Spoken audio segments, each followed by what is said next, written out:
नमस्कार मु मिता मो लक्ष्मी आंटीशाला चैनल को आपण मैंने बहुत बहुत स्वागत।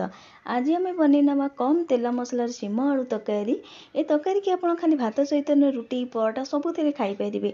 आईष तरकारी भी फेल मार तरकारी आगे एत टेस्ट होता है तरकारी खावाईका। आपण मैंने तो बहुत प्रकार सीम आलू तरकारी बनई थे कि थे बनई देखिए यही प्रोसेस रे। आशा करुँच आज रेसिपी आपण निश्चिंत भल लगे। जदि भल लगे वीडियो लाइक कमेंट शेयर करने जमार भूलें। तो चलो देखी ना आज रेसिपी। आज आम सीम आलू को लेकिन तरकारी बनइबा। तो प्रथम तो सीम को मुझे आगुरी काटी देइछि। आउ एठी देखंतु सीम को काटिकी रखी देइछि। आउ ता संगे आलू भी चारिटा नेइछि। आलू चारटा को चोपा छड़ेकी एई भली काटिछि। सीम को मु एई भली काटिछि। आपण आटु छोट किंबा बड़ भी करि पारंती। आलू को भी एई भली मु काटिछि। तो गैस रे आगुरी एठी करेई बसई देइ ताती गला परे सोरिष तेल एठी देइ देइछि। हाफ चमच जीरा देइछि। गोटे कंचा लंका देइछि। सोरिष तेल रे तरकारीटा करिवे बहुत बढ़िया लागिवो। गोटे बड़ साइज पियाज को एई भली काटिकी नै चॉप करके ताकू एठी देइछि। पियाज को एकर सेक कर किछि समय पे भाजिला पर संगे संगे मुझे आलू देदेबा। ये पियाज भल भाव भाजी संगे संगे मुझे आलू भी देदेछि। एमती करने द्वारा आलू संगे पियाज भी भाजी हो। तो भल भाव मिसई सारापर कि समय आपको एकर सेक कर भाजिला आम घोरैकी छाड़देबा लो फ्लेम रे 5 ରୁ 10 मिनट पे।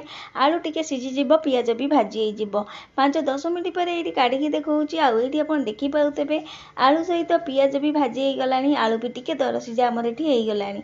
एबे आम बाकी जिनस देदेबा। प्रथम ये अदा रसुण बटा ये देदेवि गोटे चमचे। काटिकी नहीं टमाटर देदेवि 2टा छोट साइज टमाटर काटिकी नहीं ताकू देदेछि। अदा रसुण देवे जिते आलू दर सीझा हो जाइए। एबे सबू जिनस को मिसेकी किछि समय पर ये भाजी नबा जमती अदा रसुण स्मेलटा पलैज। तो देखिपे ये भल भाव मिसेकी किछि समय यहाँ भाजिला भाजी हो गलानी।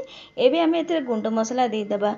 गोटे चमच जीरा नहीं गोटे चमच धनिया गुंड गोटे चमच काश्मीर रेसिल पाउडर राग दबनी भल कलर दब। तापर स्वाद अनुसार लुण नहीं हाफ चमची हलदी। ये सब जिन दे सारापर काटिकी नहीं सीम देदेबा। सीम देकी भल भाव मिसई नबा। मसला सहित आलू को भल भाव सीम को भी ये मिसई नबा। भल भाव ये देखिपे कषि सारा। एवं आम को घोरैकी पुणी 5-10 मिनट पर लो फ्लेम रे छाड़िबे। मन रखिए ये पानी देवे नहीं कहीं सीमर भी पानी बाहर टे सीझीगला टमाटर भी देचु से भी पानी बाहर। तो सब जिन को घोरैकी 5-10 मिनट पर लो फ्लेम रे छाड़िबा। तो ये आप देखिपे 5-10 मिनट पर काढ़ी देखा आईटी आप देखु बहुत बढ़िया भाव कषि होगा। मझे मुझे काढ़ी देखी आईटी देखिपे बहुत बढ़िया भाव सब जिन कषि होगा। सीम भी हल्का ये सीझी आसला। आलू जहाँ आमर थिला दर सीझा सी भी हल्का सीझीगला अल्प। तो ये आम पानी दबा। मन रखिए गरम पानी देवे ठंडा पानी देवे नहीं। ये आप देखा आलू देखो बहुत बढ़िया भाव सीझी सारी। सीम भी ये सीझी सारी किंतु बेसी पानी ये आम दबा नहीं। गोटे कप खंडे ये पानी दौर कहीं आम ये जुजुकिया टाइप करवा।